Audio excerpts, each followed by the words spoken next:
Well, tonight on the podcast, ladies and gentlemen, Representative Jamaal Bowman, he was actually voted out of his seat because he crossed AIPAC, and AIPAC has spent a lot of money against him in his campaign, had supported his opponent, and he lost his seat. Well, Jamaal Bowman, he will be, leaving Congress very shortly, and he has a message for black men because black men, black American men in particular, you are not following the script.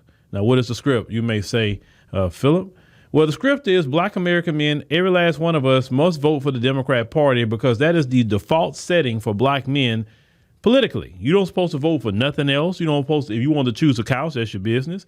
If you want to vote, Trump, Jill Stein, Cornel West, whoever you want to vote for, right? But they're taking an issue that some black men want to vote for Donald Trump. Well, let's listen to Representative Jamaal Bowman and what he has to say to black men, because I never really looked at Jamaal Bowman as a man that we need to look up to black men and listen to. But let's go ahead and check that out. Yo, black men, on the real, man, on the real, what we doing? Like, what we doing right now? I'm going to give you one reason. Under no circumstance should we be rocking with Donald Trump. One reason alone. He took out a full-page ad in the New York Times to execute 5 black boys, teenagers under 16, of a crime they did not commit. Full-page ad to kill 5 black boys, our brothers, our sons, our nephews. Come on, man. What we even talking about? What else is there to say? What else is there to say? Full page ad, execution, 5 black boys. I'll give you one other reason. That was before he got into politics, when he was still in real estate and all that, and robbing people and all that. Full page ad to execute 4 black boys early in life. January 6th insurrection with white supremacists later in life, after he lost the presidency. That's the kind of America we want to live in, man. What we doing? What are we doing, man? Well, Jamaal Bowman, let me tell you something, brother. We don't care about the Central Park 5. We don't. This is 2024. I don't care about an ad that Donald Trump took out when he was a private citizen. And he was a Democrat, if you want to talk about that. Donald Trump was a Democrat his whole life until he ran for president in 2016. So why don't you talk about how Donald Trump was a Democrat and putting out that ad? Why don't you talk about Linda Fairstein and how she prosecuted those boys, right? You never talk about Linda Fairstein. And to this day, Linda Fairstein, we're talking about the district attorney at that time, Linda Fairstein still donates to Democrats to this day. They never talk about Linda Fairstein. They talk about this one ad like Donald Trump prosecuted those boys. His ad did not sit up here and make the judge sentence those boys to what they had, okay? That was the judge decided to do that, and Linda Fairstein with the prosecution. You don't talk about the NYPD. They got those bogus confessions out of those boys. None of y'all talk about them.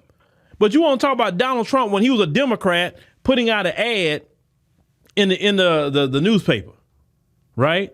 Still talking about it. Now, let's fast forward to January the 6th. I don't care.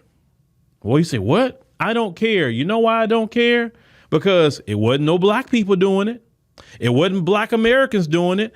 And the few little sprinkles that went in there, some of them were immigrants. And you had maybe a couple here and there, black Americans, a very small amount. And they dealing with them, right? But I was proud of my people, January the 6th. Because black Americans was just like me, looking at what them fools was doing online, looking at CNN. I remember I was standing in my bedroom and I say, what in the hell are they doing? I like, do y'all see that? I couldn't believe what I was watching on TV. And I'm like, well, this is typical because, them folks, and they don't get their way, they act out like that. But I'm so glad it wasn't us. So why are you telling me about us, black Americans, about January the 6th, brother? Don't care about that. Now, you was running for cover January the 6th, but black Americans had nothing to do with that. So why are you telling us anything? let me tell you something. It's 2024. That was back in 2021 and back in, the 90s or whatever with the Central Park 5. In 2024, black men have said the Democrat Party is not a place for black men. In order to be a part of the Democrat Party, for the most part, you got to be sassy and buck broken as a black man. And a lot of black men don't fit the criteria of being sassy and buck broken. Neither do they want to be sassy or buck broken. Understand, Jamaal? Black men want to make money like all these other men are making. Black men have watched your party, sir, and you have been a part of this, prioritizing the migrants over black men. You a black man, you know what black boys and black teenagers and black men go through to try to get jobs in society, to try to get opportunities. And you, sir, was one of the main ones championing illegal immigration. You were the main one. You have no right to talk to black men, sir. No right at all.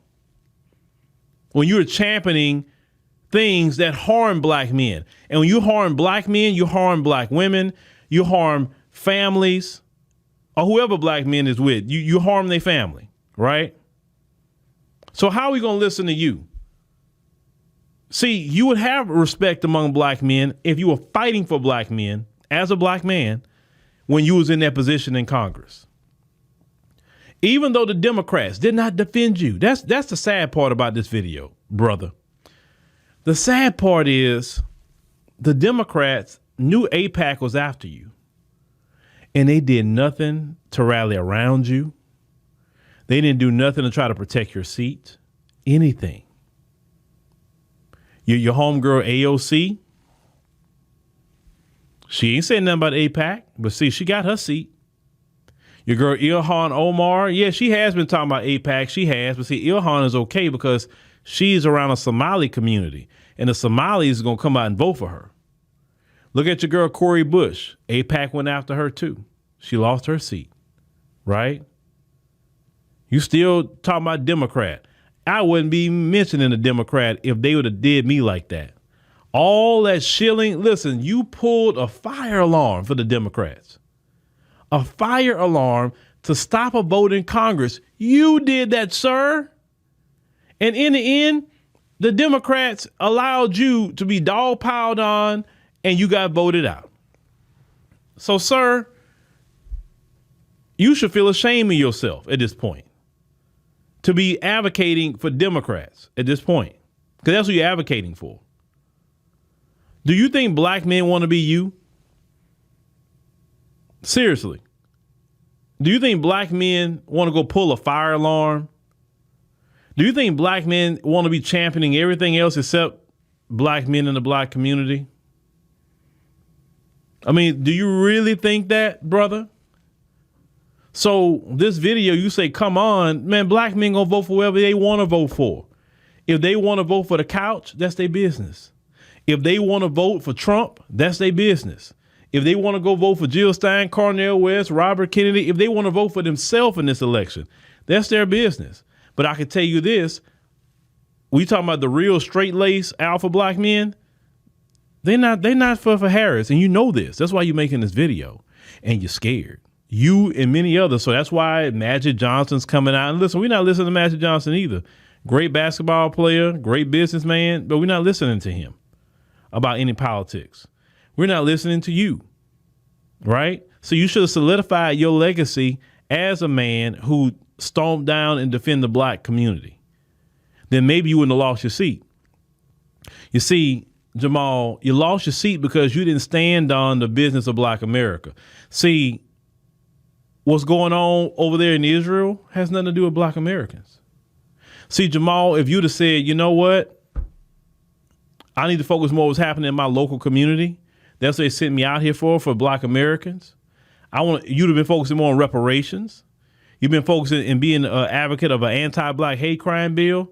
I promise you'd have still had your seat because you wouldn't even got involved with Israel-Palestine. You wouldn't even said anything. But see how you open your mouth on things and it got you out of there? That's a lesson learned to all you black politicians. Focus on black America. Don't be getting involved in other things. Now, I understand you have to vote on certain things. It's fine, but you ain't got to say nothing no more than your vote, right? Or you can abstain from voting for certain bills. You ain't got to say nothing. And you don't have to answer no questions. One thing Kamala Harris and Joe Biden has shown us, you don't have to talk to the media. You don't. Well, why are you not voting this way? Or how do you feel about that? Like, no comment. I already voted. Or I abstained from voting. Why you did that? Because I abstained. And then just walk off. But see what happens in the end? You was down there on the border with AOC crying and all this mess about children in cages. And AOC got her seat. See, AOC kept her mouth shut about that situation over there with Israel and Palestine. And that's why AOC didn't have no problems with AIPAC. You understand? Lost your seat, brother. So I think you need to reflect a little bit more on what your actions has been in the past 2 years as a congressman. Then worry about how black men gonna vote. Listen, black men, they do what they're gonna do. You got a choice to vote for who you want to vote for. If you want to vote for Harris, that is your American right to vote for her if you choose. Leave black men alone, sir. Leave black men alone because we don't want nothing